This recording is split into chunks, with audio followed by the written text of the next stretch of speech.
Shalom, bertemu lagi dengan saya dan dalam pertemuan kita kali ini kita akan membahas satu topik di bawah judul Ketika Anda ada di titik nadir.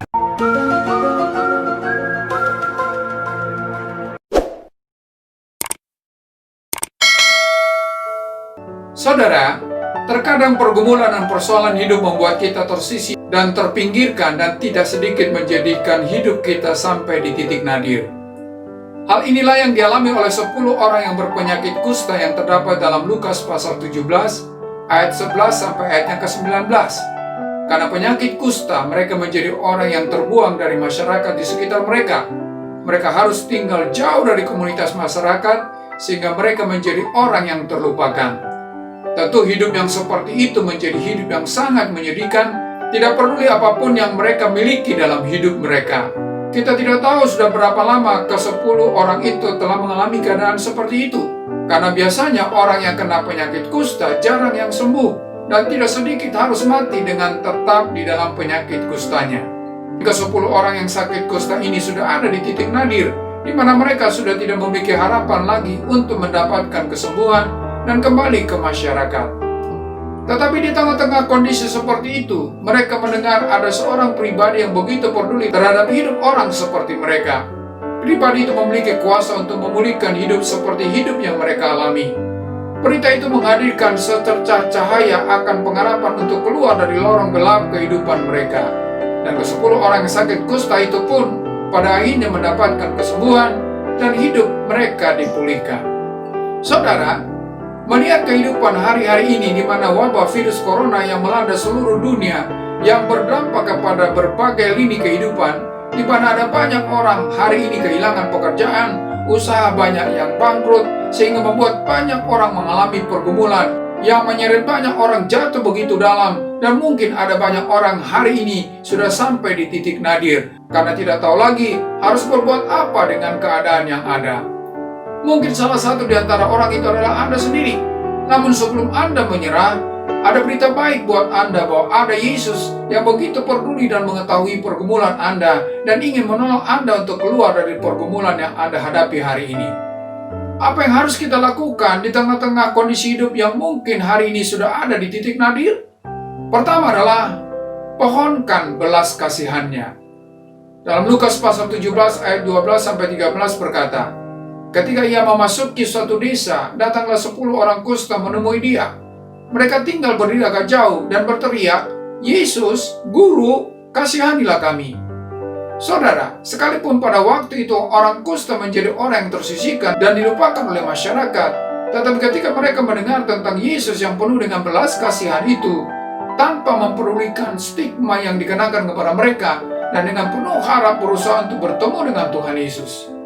Walaupun mereka tidak bisa mendekati Tuhan Yesus karena aturan yang ada, namun mereka tidak habis akal dan berusaha untuk berteriak minta belas kasihan Yesus. Sikap mereka ini mendapatkan tanggapan yang positif dari Yesus. Saudara, di tengah-tengah pergumulan dan kesulitan yang sedang Anda hadapi hari-hari ini, tidak peduli sudah sejauh mana Anda telah terpuruk, mari datang kepada Yesus.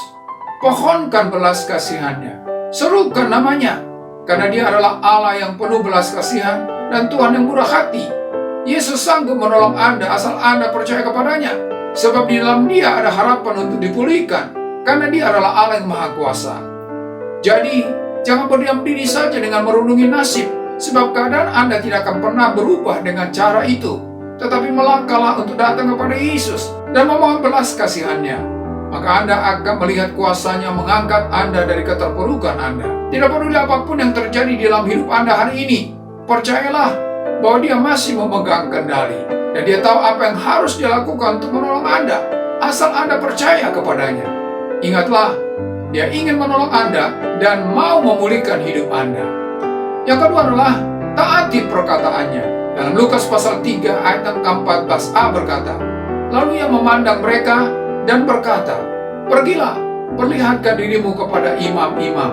Saudara, mungkin perintah ini adalah sesuatu yang mengherankan, sebab mereka dalam posisi sakit kusta.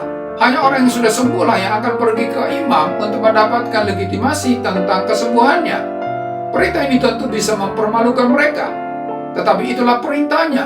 Kalau mereka mau mentaati sekalipun tidak masuk akal, maka mereka akan mendapatkan mujizat Allah. Dan benar sementara mereka melangkah untuk pergi, mereka mengalami mujizat yang datang dari Tuhan. Dalam Lukas pasal 17 ayat yang 14b berkata, dan sementara mereka di tengah jalan, mereka menjadi tahir. Saudara, jika Anda tidak meragukan Tuhan dalam hidup ini, dan juga tidak peduli sedalam apa Anda telah terpuruk, maka Anda akan diberi kesempatan untuk mengalami mujizatnya yang memulihkan hidup Anda. Mungkin keadaannya semakin sulit, tetapi jangan pernah ragukan kuasa Tuhan. Ingatlah, Allah menginginkan ketaatan Anda. Mungkin perintahnya tidak masuk akal, karena memang tidak harus masuk akal. Tetapi kalau Anda mentaatinya, maka Anda akan dibawa oleh Allah kepada mujizatnya yang nyata. Bisa saja pergumulannya semakin berat dan rumit, tetapi Allah tidak akan pernah habis akal dan cara untuk menolong Anda, asal Anda tidak meragukan kuasanya dan taat pada perintahnya. Ingatlah, mujizat itu baru terjadi sementara Anda melangkah untuk mentaati perintahnya, dan Anda akan mengalami pertolongan yang ajaib yang akan memulihkan keadaan Anda. Oleh karena itu, saudara, apapun keadaan Anda hari ini, mungkin pergumulan itu telah menyeret Anda jauh terpuruk yang membuat Anda sampai di titik nadir. Jangan menyerah dan jangan berdiam diri, tetapi datanglah kepada Yesus dengan memohon belas kasihannya dan percaya serta berharap kepada Allah, sebab di dalam Dia masih ada mujizat yang bisa mengubah keadaan Anda. Tidak peduli apapun itu keadaannya.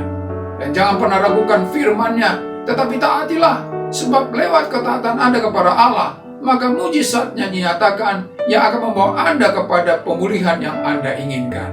Sampai di sini perjumpaan kita kali ini, dan kita akan lanjutkan di lain kesempatan. Terima kasih dan shalom.